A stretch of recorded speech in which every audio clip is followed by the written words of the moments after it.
Hello, and welcome to our second session with Unstoppable Tracy.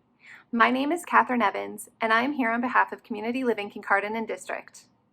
Together with our partner Oasis and our sponsors Bruce Power, Frank Cowan Company, and Bruce Telecom, we have been fortunate enough to bring to you 3 sessions with Unstoppable Tracy. We hope you were able to tune in to our first session, Finding Opportunity, last month. If not, you can find that recording on our Facebook page or YouTube channel. Today, Tracy is back to talk about No One Left Behind. We hope that Tracy is able to bring us all a little motivation and inspiration during this uncertain time. Please join me in welcoming Unstoppable Tracy. Hello, I am Unstoppable Tracy. Super excited to be better together with this phenomenal community and all of you watchers. We were better together with Finding Opportunity back in January when the first episode aired, and now we are better together, leaving no one behind. Nobody left behind. It's a 3-part series, Finding Opportunities, Nobody Left Behind, and Exceeding Uncertainty. Today is all about nobody left behind. I can't begin to imagine what all of you are facing in this pandemic. I know many of you are at home where children haven't been able to have play dates, and parents are trying to work and manage homeschooling and keep their kids entertained, and maybe also elder care for other people. And how do you juggle your shopping and your loved ones and the news of people getting sickness? There's some horrific things going on, painful relationship conversations, people losing jobs or trying to figure out how to keep jobs or reinvent themselves in their job. So many impacts during this pandemic. And so many of us are needing to focus on ourselves to survive. And I am here to celebrate that you are unstoppable. I'm Unstoppable Tracy, and together we are unstoppable, and we want to leave nobody left behind. I know that in this pandemic, all of us are impacted, but also people impacted are people with disabilities and actively aging adults. They're impacted by this pandemic for all the same reasons you are, times 10, because of the reduction in the need of programs and services. So today is all about refueling our souls so that nobody's left behind. We are better together in this community. How can we face the naysayers when we're trying to find yes solutions, the power of positivity? And sometimes those naysayers are even ourselves in our minds when we're overwhelmed and we're busting roadblocks and we're trying to crush our obstacles. And we find ourselves trying everything we can, upside down and backwards. And we're at the end of our rope. We just can't imagine one more thing. It's like, how do we know? How are we going to face this? So hear yourselves in my story. I am Unstoppable Tracy, and many of you might know me after 100 million views of this story I'm going to share with you. Many of you know me as Canada Hall of Famer last year because of making sure nobody's left behind in my community efforts. Some of you know me as the very first 4-way, meaning my arms, my hands, and both of my legs are amputated above knees as well. So 4-limb amputee. Many of you know me as the first 4-limb amputee to climb the Himalayas of Nepal. Also, a female in a male-dominated sailing sport as a 4-way amputee World Cup sailor. Paralympic trials for London, Paralympic trials for Rio, but also World Cup sailor sailing against able-bodied men, which we talked about in Finding Opportunity in January. Nobody left behind. That's who all of you are. We don't want to leave ourselves behind. We don't want to leave our children behind. We don't want to leave our parents behind. And we certainly don't want to leave our community behind.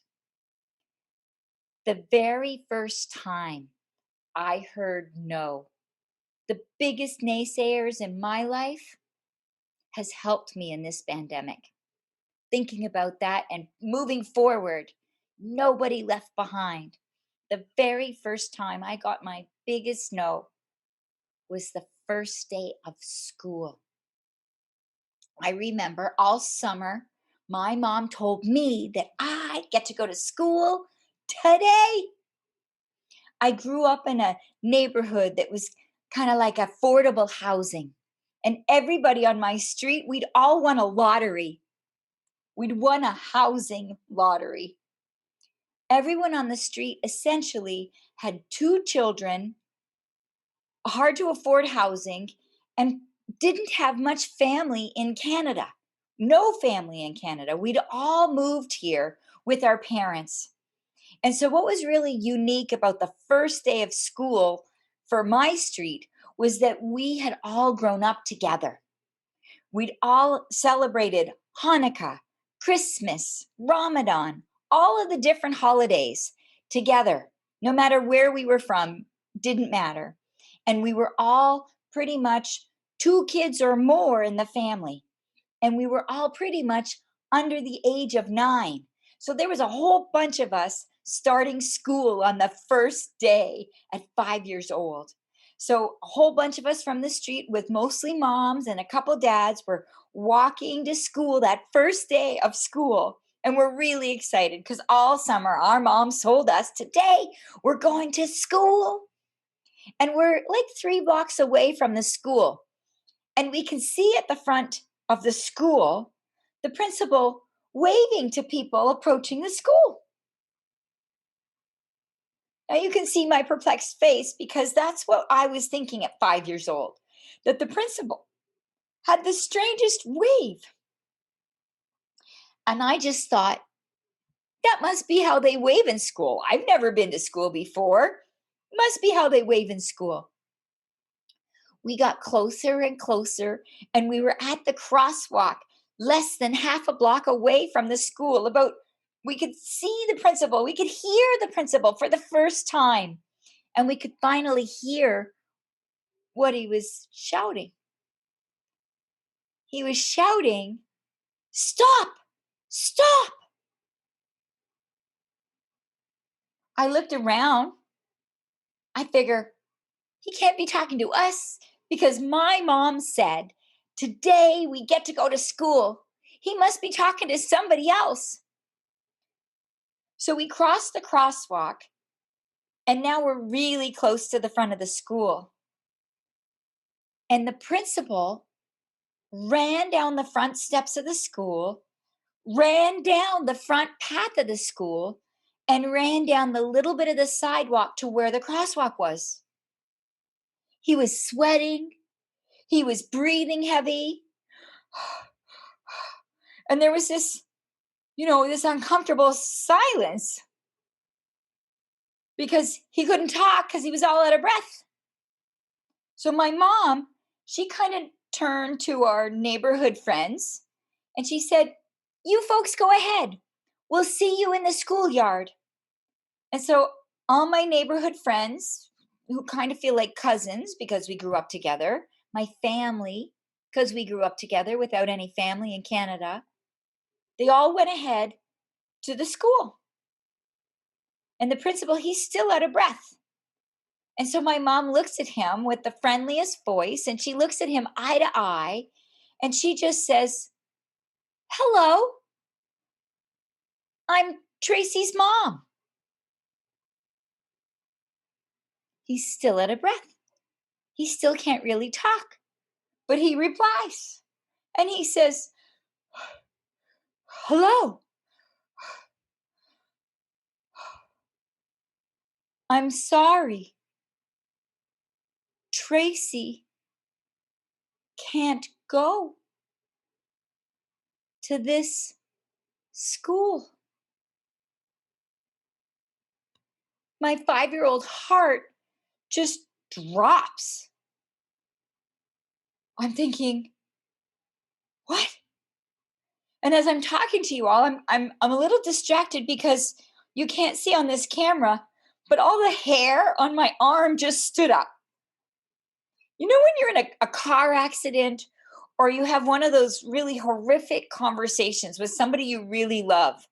And so every time you remember that conversation with your parents, with your teacher, with your spouse, with your brothers, sisters, somebody in your neighborhood, somebody you really care about, and every time you think about that conversation, you like time warp back again. It's like slow motion. I feel like that 5-year-old girl again. I've got goosebumps and the hair on my arm standing up. I feel like the principal is telling me, you can't go to this school all over again. All of you in this community, this beloved community, I know that all of you are kind of like, what do you mean she can't go to that school? And I know many of you are like ready to march on down to that principal and be an advocate and be a voice and say, what do you mean? Of course she could go. So I expected my mom to be all mama bear, like many of you. I expected her to be like, of course my little girl can go to this school. But she wasn't. What my mom did is what all of us can do when we're faced with naysayers. My mom just looked at him eye to eye and she like open arms and she biggest smile and the kindest voice tone I had ever heard my mom use. She'd certainly never used that sweet of a voice on me. She looked at the principal eye to eye and she just said, "Oh, how come?" She didn't say why, because now as a leadership developer with Air Canada and Shoppers and Loblaws and Conagra and all these big organizations, Facebook, all these big organizations that hire me now to speak, I know now that why is a trigger word. I know when you ask somebody why, it puts them on defense. And she didn't. And I think that was just luck. She turned to the principal, she looked him eye to eye, and she just, in the friendliest voice, said, "How come?" So, because he wasn't defensive, he explained. He said, "Well, because Tracy's missing her hands, she's probably not able to tie her shoelaces, for example.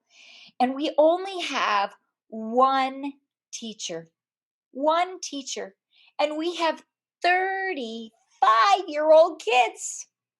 You see, it was the 70s. And in the 70s, we only had the teacher, right? There's 30 kids in a classroom, much bigger class sizes. And we didn't have educational assistants. We didn't have personal support workers. We didn't have educational helpers, librarians. There was a whole bunch of things in this new school, in this new neighborhood where I grew up, where the teacher was all alone. So many of you listening get it. I'm starting to get it. One teacher and 35-year-olds. How is she going to be able to manage 35-year-olds on the first day of school and this young girl with no hands and no legs? Both of my legs are missing above my knee like my little arm.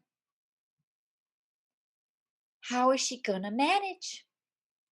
The principal went on to say, with Tracy missing her legs, she probably can't use the washroom by herself. So this one teacher with the 35-year-old, she's not going to be able to leave the other 30 kids. So I'm terribly sorry, but we just don't have the resources to support Tracy. It's not that we don't want her. So my mom, she replied, "I totally understand." She said, "Do you think you could give me a week? Could you give me till Friday to try to find another school more suited for Tracy. But then she counteroffered. She said, "Since we're here today, can we just try?" I heard years later what was racing through the principal's brain was, well, at least they get to see for themselves how come it's not going to work out, right? Tracy can see her struggles will be bigger than what we can offer at this school. Her mom will understand by Friday why it's not going to work. And so my little 5-year-old heart that was in my stomach when he said no and gave me goosebumps because he said no was kind of excited because mom said, "Can we just try?" So the principal replied, "Sure, we can just try. Long as you know on Friday, we've got to try the other school." My mom says, "Okay, completely understand. On Friday, if it doesn't work out, no problem. We'll go to the other school. Thank you." And she reaches down and she takes my hand. And my mom and I, we walk over hand in hand over to the back of the school where the kindergarten children get let in, where the 5-year-olds get let in. And we can see the playground where all ages, all the grades are out there playing. And I can see some of my neighborhood friends playing in the playground. And I just want to go play. But my mom's looking out at them and she's smiling. And then she gets that same look on her face that the principal had when he saw me. And my mom, eyes wide as saucers, drops to her knees on the cement. I'm 5 years old. I have no idea why my mom is on her knees. 5 years old, she's on her knees in front of the whole school. I'm 5 years old and I have no idea why my mom is on her knees in front of everybody. And then my mom, she does that 5-finger grip, well, 10-finger grip, 5 fingers on this side, 5 fingers on this side. I'm telling you this story and I can feel her fingerprint right now. She's doing that 5-finger super hold, 10 fingers. She's holding my arms by my side, left arm, right arm. And my mom is on her knees on the cement and she's looking me eye to eye. And she says, "Tracy, it's really important that you and everybody's included. Nobody left behind, including you." I'm 5 years old. I have no idea why my mom is so intense. No idea. I'm 5 years old. I don't realize that if I don't get outside for recess by myself independently,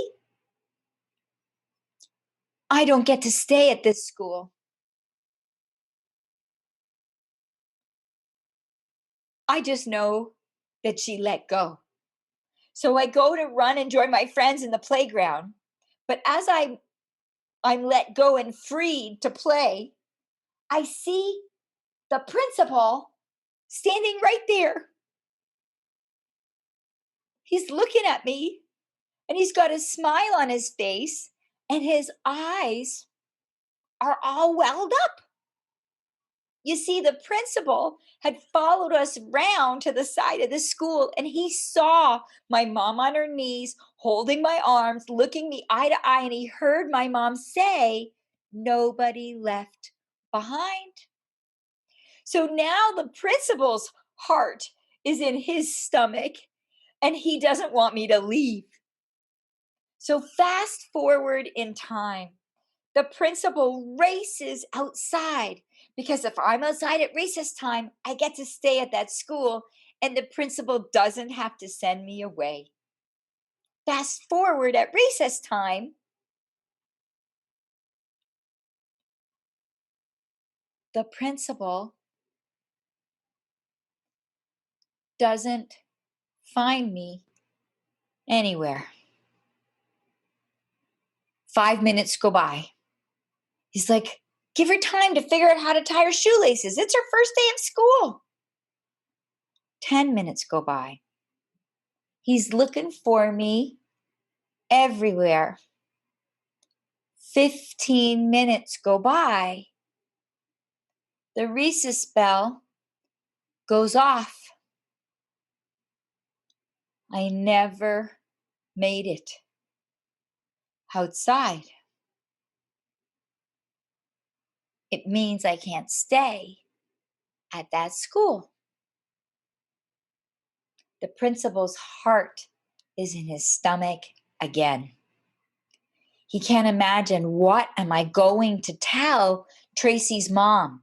How do I explain she has to go on Friday? The principal's like, I got to find out what happened. And he walks inside to find my teacher. And he asks my teacher, couldn't Tracy tie her shoelaces? The teacher's all confused. She's doing these strange faces that I'm giving you. She says, Tracy was the first one to tie her shoelaces. What? Well, then how come Tracy wasn't outside? She said, oh, because her little friend couldn't tie her shoelaces. So Tracy gave her a hand. It turns out none of the 30 kids could tie their shoelaces. By the time I tied 30 shoelaces,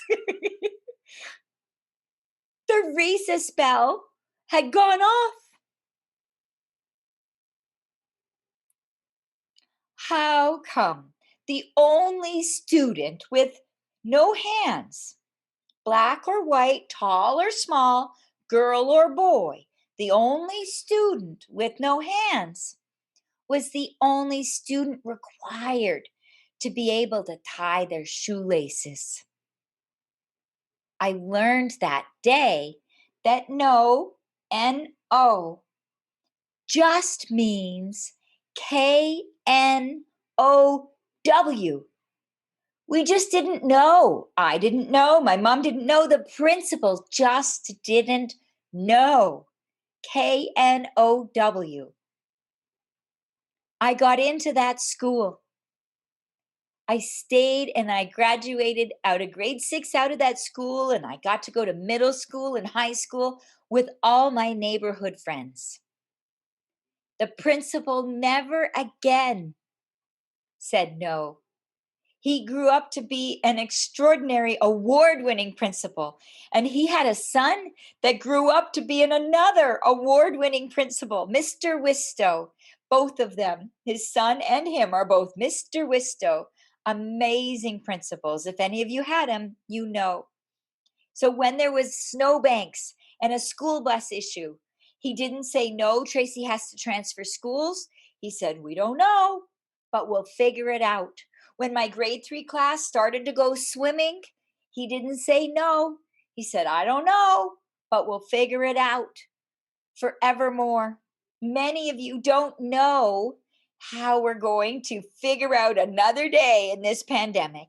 Don't know how your hearts are going to get through relationship struggles, job struggles, bankruptcy struggles, health in the community struggles, struggles that I don't even want to put to words, that are exponentially disproportionate right now.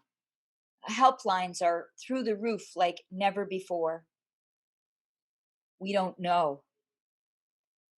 I know that day in kindergarten that even though I didn't know how to tie my shoelace, and I did know how to tie my shoelace, even though 30 other kids didn't know how to tie their shoelaces, There are standard operating procedures. There are very logical reasons and plans and things we say that there's just no way. It made sense that this four-way, no hands and no legs, little 5-year-old girl could be supported by one teacher and 35-year-olds. It made sense to not be there. There's a way. We find the opportunity and we ensure nobody is left behind.